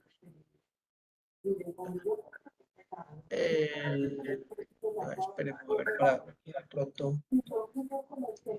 para que de pronto podamos cerrar los micrófonos, por favor. Entonces, acá hablábamos de el periodo del régimen simple es anual, ¿sí? ¿Puede una asociación sin ánimo de lucro sale optar por el régimen simple? Pues no, pues realmente la entidad sin ánimo de lucro tiene naturaleza societaria y el régimen simple exige que sean socios o accionistas como tal para obtener en ese tipo de términos como tal, ¿sí? ¿Qué sucede con el patrimonio en el RCT? Que se tributa sobre ingresos, se siguen declarando activos, pasivos, patrimonio, se sigue llevando, si está obligado a llevar contabilidad, se sigue llevando, llevando una contabilidad como tal. Otras preguntas de temas de sujeto pasivo, ¿cuál es el tope máximo para pertenecer en el RCT en el 2025? Hablábamos de 100.000 VTs y hablaba mucho de los causales no subsanables. Usted cumple cumple usted esos 100.000 VT el 28 de diciembre. El 28 de diciembre usted ya tiene una causal no subsanable. Ah, que de pronto no tenga que solicitárselo a la DIAN, sino que usted mismo, el 1 de enero, el 2 de enero, usted actualice el RUT. Y usted tiene hasta el 28 de enero para ponerse al día con todo. Muy importante eso, porque el último día del año puede usted cumplir con una causal no subsanable y una estopa con topes de ingresos máximos en el año grabable presente, porque los negocios son cambiantes y muchos de los negocios que hacen en el país son el último día del año, como tal. ¿Cómo se cuenta el límite para empresas nuevas? Desde el momento de su creación, ¿sí? Desde el momento de su creación, pues como tal no tienen ingresos hacia el año pasado, entonces pues literalmente pueden pertenecer al régimen y como les decía, cualquier persona podría llevar ese término. ¿Listo? ¿Puede un extranjero no residente estar en el régimen simple? Pues uno de los requisitos no subsanables es ese. ¿Y qué ingresos se excluyen para verificar el tope de las 100.000 VTs? De las 100.000 VTs, las ganancias ocasionales como tal y pues los ingresos no constitutivos de renta ni ganancia ocasional como tal. ¿Puede un médico que trabaja por honorario estar en el RCT? Sí, siempre y cuando cumpla con los requisitos de de actividad empresarial. No tiene que tener un contrato de realidad laboral. Aquí pasa mucho. Pasa mucho de que yo soy un médico, trabajo para una sola compañía, solamente trabajo para él, no tengo un contrato, tengo subordinación, tengo remuneración, tengo dinero, pues realmente ahí tengo un contrato de realidad y por tanto no puedo estar en ese sentido. ¿Listo? ¿Qué significa el desarrollo de empresas para persona natural? Significa, y acá lo de ejercicio de las actividades con criterios empresariales, disponiendo de personal, bienes inmuebles, maquinarias o insumos propios para generar ingresos como tal. ¿Listo? ¿Puede un empleado vinculado por contrato estar en el RCT? Pues acá lo volví a dejar como explícito, es no, porque pues realmente esas personas no pueden estar. ¿Qué sucede si un socio es empleado de su propia empresa? La empresa sí puede estar, lo que prohíbe es que la persona natural como independiente se inscriba si tiene simultáneamente un empleo. ¿Están permitidas las inmobiliarias? No. Estas empresas inmobiliarias se dedican a la actividad principal, que es la intermediación de arrendamiento de activos. Esa actividad está excluida. Tanto entrar desde una perspectiva muy crítica diría que no. ¿Pueden los notarios acogerse al régimen simple? No, porque deben ser una función pública delegada y su labor no está calificada como una actividad bajo libertad de empresa como tal. ¿Sí? Qué límite aplica a las rentas pasivas? El 20%. El 20%. Y ahí es donde es muy importante tener en cuenta las planeaciones, ese tema del 20% como tal. Una empresa, una empresa de transporte puede estar en el régimen simple, sí, actividades del grupo 3. Estas empresas son muy importantes también por ese tema de la seguridad social y porque estas empresas son muy difíciles en los temas de formalización. Hablamos, digamos, de las mulas, los muleros, los transportadores. Usted se vara y literalmente un fantasma el que lo desvara, porque eso es por allá donde literalmente no hay señal, en medio de la carretera, en medio de nada, y la desbarada de eso puede costar un dinero importante si estamos hablando de un trayecto de aquí hasta Santa Marta. Todo lo que se gasta de ahí para allá es muy difícil recaudarlo en recibo. Usted va a ver los viáticos de eso y en la práctica nos encontramos eso una carpetada de documentos de recibos del papel de que la persona literalmente escribió, yo no sé escribir, y le escribió el mismo conductor por él. ¿Por qué? Porque pues claramente está en la nada, él no va a tener poder decir tiene factura electrónica. Son las connotaciones de nuestro país donde literalmente las normas que hacemos en el Congreso, pues realmente con la realidad empresarial o muchas veces del día a día de las personas, pues dista demasiado, dista demasiado. Y por eso es muy importante ese régimen, porque ayuda a formalizar ese tipo de empresas, a quitarse esa carga y a decir, venga, yo voy a contribuir sobre mis ingresos, soy juicioso, hago mi actividad empresarial juicioso y debo de estar diciéndole a los empleados, hombre, venga y tráigame la cédula de literalmente el fantasma que me desvaló a las 2 de la mañana vía Cali Buenaventura. ¿Están permitidos los juegos de azar en el régimen simple? No, las actividades de juegos de azar están excluidas. ¿Puede una empresa de microcrédito estar en el régimen simple? Mirábamos principalmente que no, son actividades que no están, ¿sí? ¿Cómo se calculan los ingresos? Un socio tiene una participación en otra empresa proporcionalmente y tiene que revisar el socio cuál es su participación en esa empresa, cuáles son los ingresos de esa empresa y revisar para lograr ver si esa empresa puede estar en el régimen simple como tal. Y si el socio tiene más del 10%, igualmente tiene que revisar esa connotación como tal, donde pueda encontrar consolidar su proporcionalidad de ingresos y revisarlo como tal. ¿Sí? ¿Qué pasa si el socio de una empresa RCT es gerente en otra sociedad? Es cuando son socios o administradores o administradores, tienen que revisar la totalidad de los ingresos. ¿Qué quiere decir eso? Que ese gerente deberá ver el 100% de los ingresos de esa sociedad para saber si donde él es socio puede ser el régimen simple. Deberá revisar donde él es gerente y revisar en esa sociedad cuáles son sus ingresos de la sociedad y revisar para saber si en la empresa que optará por ser régimen simple podrá estar. ¿Sí? Esto es, se mezclan los ingresos del socio para la base agregable, no, es una neta determinación para acceder al régimen simple, más no para mezclarse para la base gravable del impuesto como tal, ¿sí?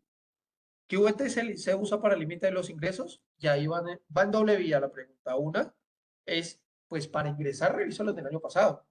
Si el año pasado, pues vendí 7.000 millones de pesos, pues realmente no va a poder estar. 7.000 millones de pesos, hablando y entonces, hablando de términos de VT, 101.000 VTs. Pero entonces, si este año, durante el año fueron más de 100.000 VTs con los VT del año 2026, pues realmente ahí tendré una causal no subsanable y me tendré que salir como tal. ¿Sí? Tarifas. Acá, cómo se paga el ICA en el RCT, como vimos, impuesto municipal, está dentro, incluido él, se debe presentar el formulario de ICA municipal por aparte. Esta pregunta es muy importante y se debe revisar cada municipio, por lo menos podemos decir que Cali, Bogotá, Medellín, Barranquilla, son ciudades que ya implementaron, pues, y Bogotá, los que aquí a grandes rasgos rápidamente puedo acordarme el estatuto tributario municipal de cada una y in- incluyeron las tarifas de régimen simple, le informaron a la DIAN y pudieron revisar este tema. Pero ojo que hay municipios que no, como les decía, el tema de la tarifa.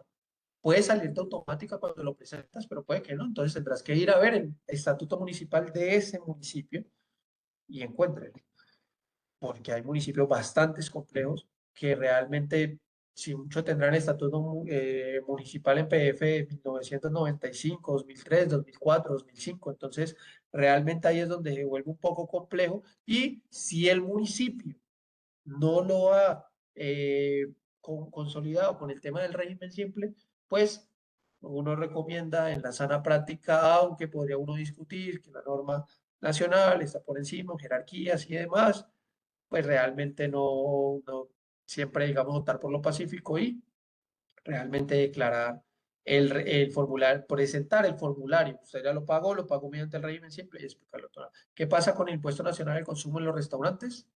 En los restaurantes se sigue pagando este 8% tranquilamente como tal. Tranquilamente se paga ese impuesto nacional al consumo en los restaurantes y pues es una añadidura pues a la actividad, al grupo que ya tiene, que es el grupo 3 como tal. ¿Le pueden practicar retenciones?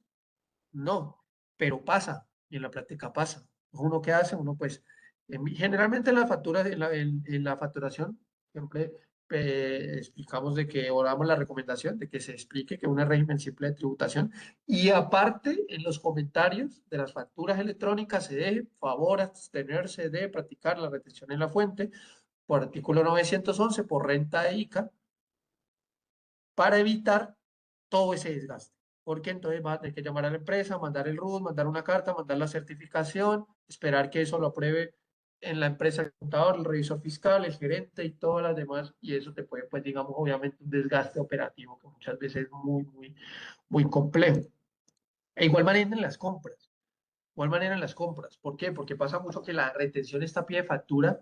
En las pymes pasa mucho y este régimen, pues digamos, implica muchas pymes. Entonces el gerente va y paga con la tarjeta y dice, ya pagué. Entonces cuando uno va a ver la factura y dijeron, por derecha le sacaron la retención. Bueno, comencemos entonces a llamar, a decir, venga, yo no le voy a certificar eso, denme un número de cuenta, acá yo le devuelvo esa como tal. ¿Sí?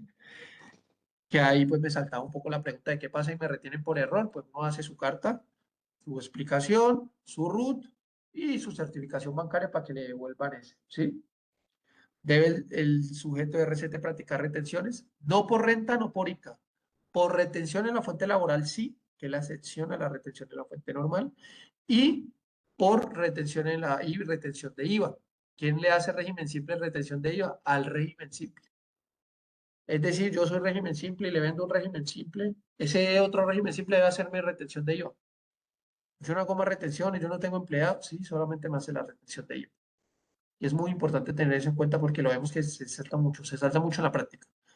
Se salta mucho en la práctica, entonces hay que tener pues mucho cuidado con eso. Bajo este tema de la retención en la fuente y ahondando un poco más, ahora recientemente también, este mes de febrero y no es mal finalizando enero, salió un concepto que lo pueden ver en Tributando, que es nuestro newsletter también en la firma de consultores, donde encontramos que la DIAN, en un concepto para también nosotros desacertado, realmente hablaba de la retención en la fuente, en el reintegro de los pagos a fondos voluntarios de pensiones, fondos voluntarios de pensión. Entonces hablaba de la retención. ¿Qué pasa si yo en el año 2025 yo hice un aporte a pensión voluntario? Pues muy claramente pues no cumplo con, al año siguiente voy a retirar mi aporte por claramente pues no cumplo por edad, no cumplo pensión, no voy a sacarlo para casa, sino que simplemente, pues, como tengo mi libertad, yo puedo sacarme ese beneficio, ese ahorro que hice. ¿Qué hace obviamente el fondo de pensiones? Me dice, listo, como usted no lo va a sacar sin causales, sin una causal válida, pues yo te voy a hacer una retención en la fuente. Entonces, ¿qué pasa? Que yo le puedo decir en 2026, oiga, yo soy régimen simple. Yo no soy sujeto de retención desde el artículo 911. Pues, ¿qué dice la DIAN? Pues de que no, de que el fondo de pensiones debe hacerle la retención y el régimen simple Debe aceptarla y en el formulario, que es muy importante acá de pronto verlo, acá uno se toma retenciones y autorretenciones a título de renta presentadas antes de pertenecer al régimen, pero lo que dice el concepto es de que lo lleve ahí, de que lo lleve ahí. Entonces, un poco desacertado, ¿sí? Un poco desacertado ese tema, pero pues realmente pues es la connotación que tiene la DIAN en este momento de configuración, de normativa y pues realmente complica, digamos, las cosas porque en un lado, este artículo donde está en la ley nos menciona que no son sujetos de retención y la normativa y demás van colocándole sujeciones de retención en la práctica y pues que realmente lo jurídico y la práctica pues después se desvincula. Vamos a hablar acá con Maritza, un empleado de una empresa A es representante legal de otra empresa B que está en el RCT. Esa otra empresa B le presta servicios a la empresa A que es patrono de esa empresa. Empleado, el representante legal de otra empresa B que está en el RCT. Presta servicio a la empresa de empleado de una empresa A. Esta empresa le presta servicios a la empresa A, que es patrono de esa empresa. Sí, tendría que ver en detalle, pero lo que no entiendo es que es patrono de esa persona. Si es patrono es porque ese representante legal tiene un contrato laboral. Y como es una empresa B, no estaría en una causal de, de inadmisión en el régimen simple. Tendría que estar inadmitido en el régimen simple, en este caso que me estás planteando. ¿Sí? Es representante legal en la otra empresa, es gerente y tiene un empleado de la empresa y es representante en la otra empresa A, le presta servicio, algún impedimento para la empresa B o para la empresa A como tal. ¿Sí? Porque para la empresa B sí existe un impedimento insubsanable. ¿Sí? Para la empresa B, en este caso, existe existe un impedimento insubsanable en ese sentido como tal, para la empresa B, que es lo que entiendo que, digamos, va a la pregunta como tal. Sí, sí, señora, claro, dale.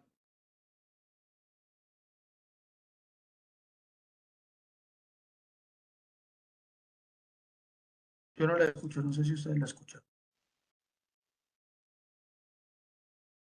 No, no la escuchamos.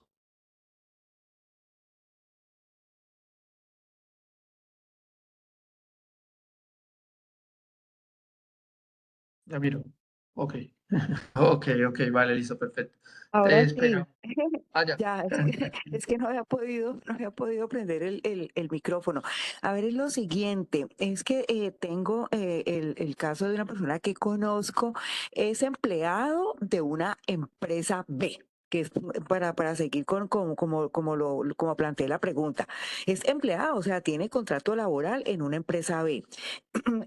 Hay otra empresa, la empresa A, de la cual esa persona que es empleada de la empresa B es un representante legal, Ah, ya. para precisar.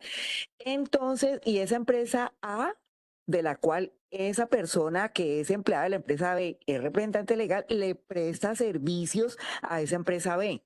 O sea, hay algo como Sí, sí, difuso, pero claro. eso se puede. No, desde mi perspectiva, y Siento que porque, no, o sea, ¿cierto? de entrada es porque él es administrador o cumple las Administrador funciones de de la empresa, administración exacto, es administrador de la empresa que está en el régimen pesada. simple. Y esa empresa que está en el régimen simple le presta servicios a la Servicios. empresa de la cual él devenga un salario porque es empleado. Sí, no, no, no.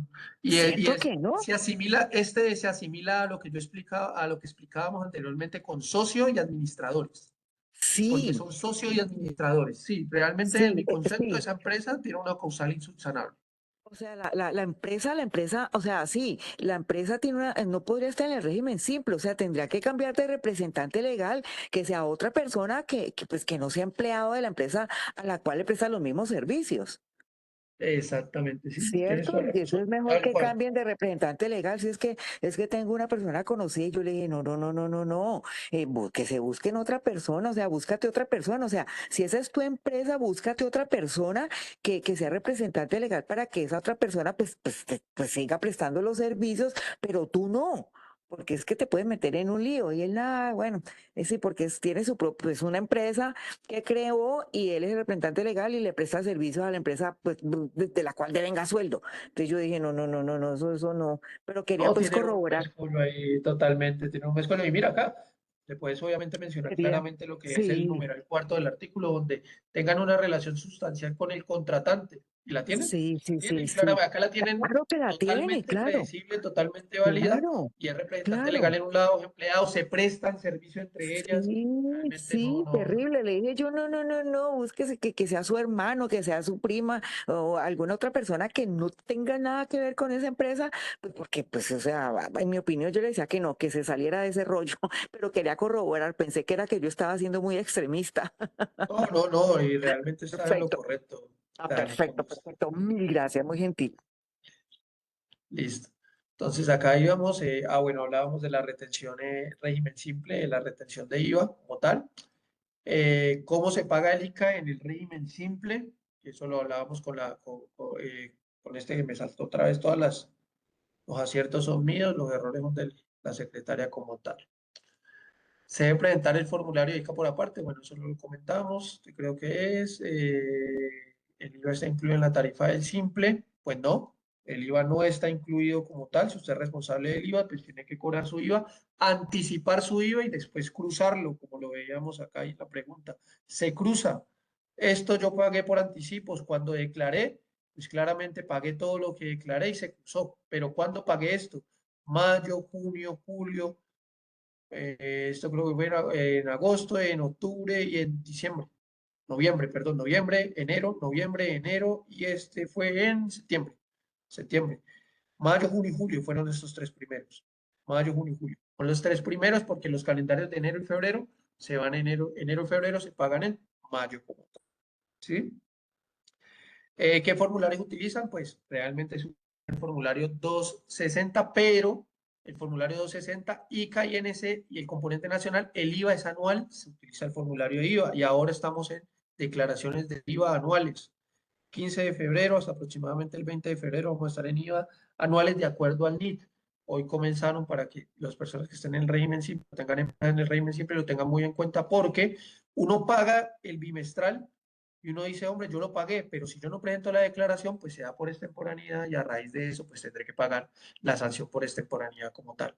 ¿Cuál es el plazo para habilitarse como facturador electrónico? Cuando una persona natural participa o se integra al régimen simple de tributación, tiene 2 meses para hacerlo.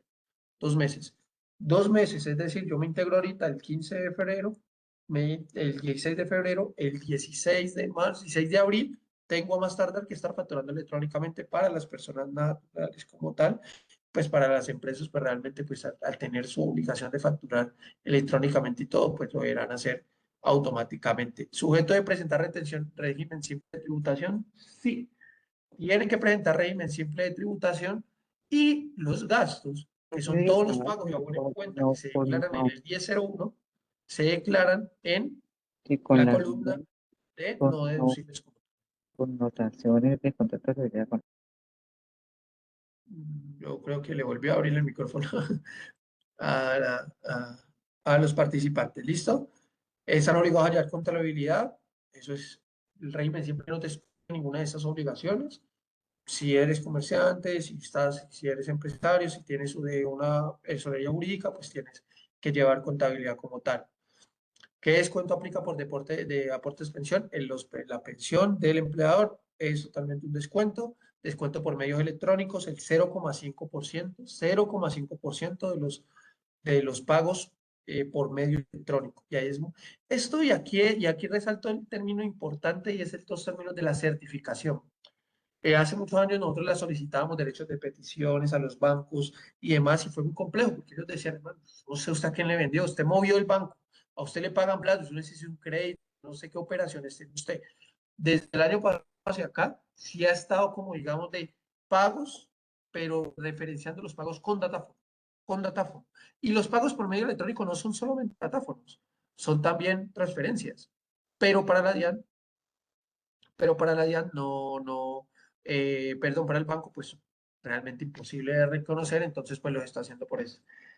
Repetir lo que dijo de los costos de la declaración del régimen simple, no, los costos, no hay costos deducibles en la declaración del régimen simple. Lo que yo mencioné fue en la declaración de información exógena, de pronto la señora María Claudia, lo que habla, porque los costos, no hay costos deducibles.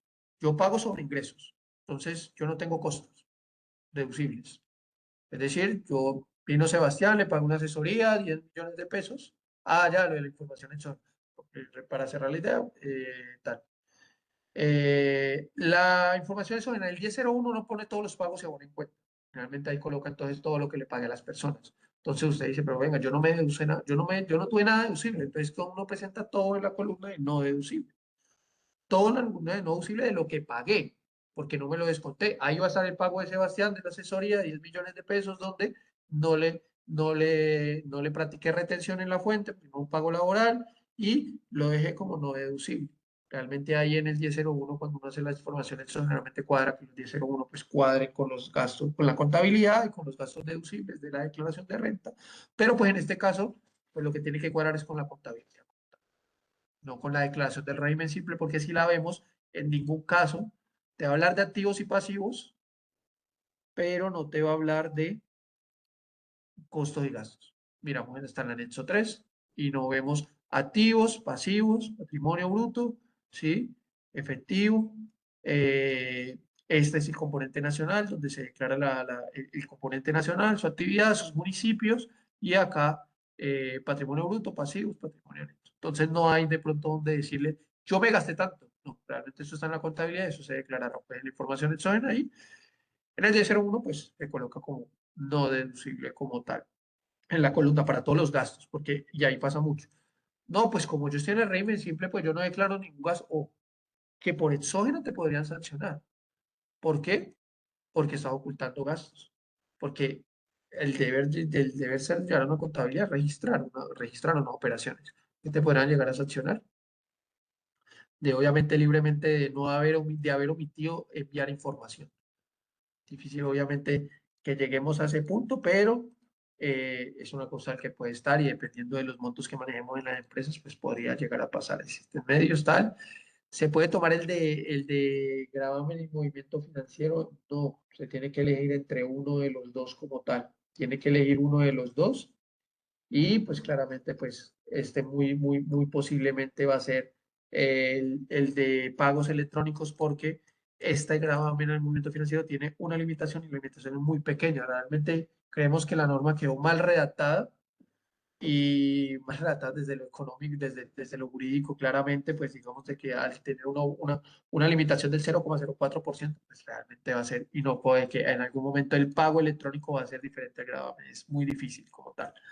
Si me retraso un mes, pues te sales, quedas totalmente excluido del régimen simple y tendrás que tenerlo. ¿Y cuánto tiempo queda en firme? La firmeza general, que son 3 años. La firmeza general del régimen simple son 3 años. Tendrás que, digamos, surtir esos 3 años para que la declaración quede en firme. Una de las preguntas es, que podrían llegar a hacernos es, ¿y esto tiene beneficio de auditoría?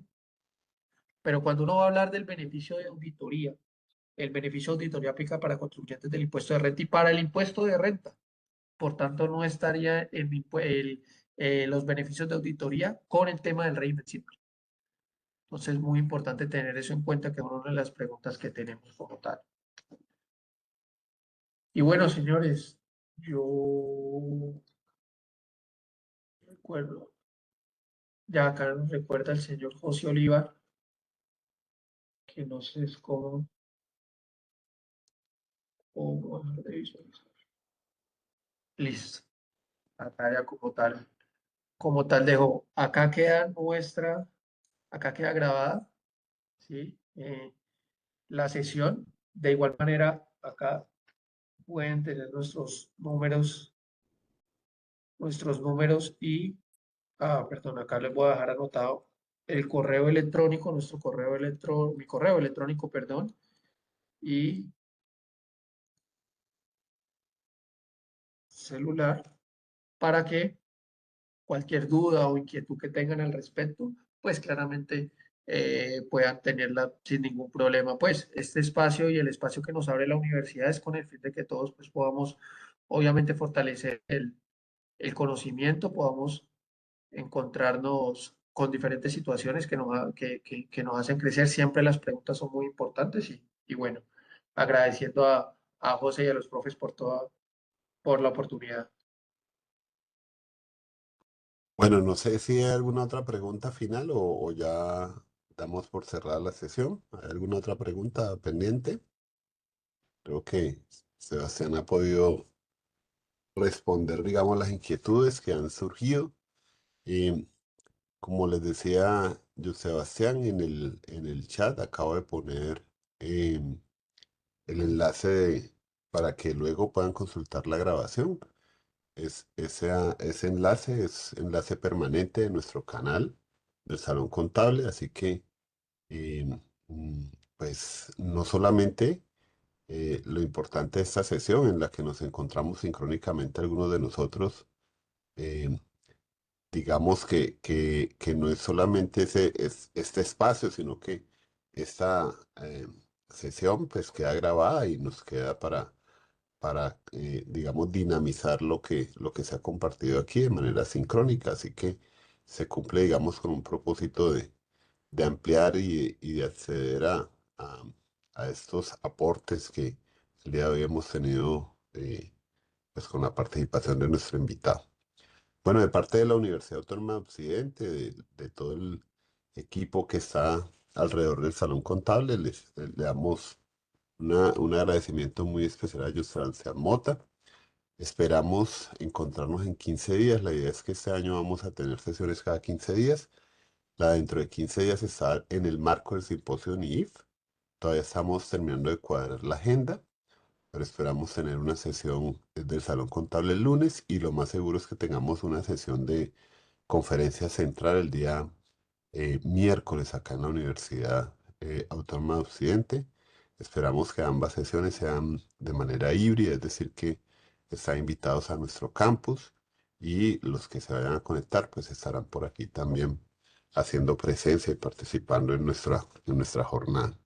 Desde ya pues a todos invitados y espero que puedan replicar esa invitación apenas tengamos las piezas de la publicidad y toda la agenda del simposio NIIF, que ustedes saben que se hace no solamente entre la Universidad Autónoma, sino con otras universidades de la Mesa Educativa del Suroccidente Colombiano, escrita al Consejo Técnico, y eso nos permite articularnos con la Universidad del Valle, la Universidad Libre, la Universidad de San Buenaventura, e incluso con algunas universidades del Cauca y otros departamentos.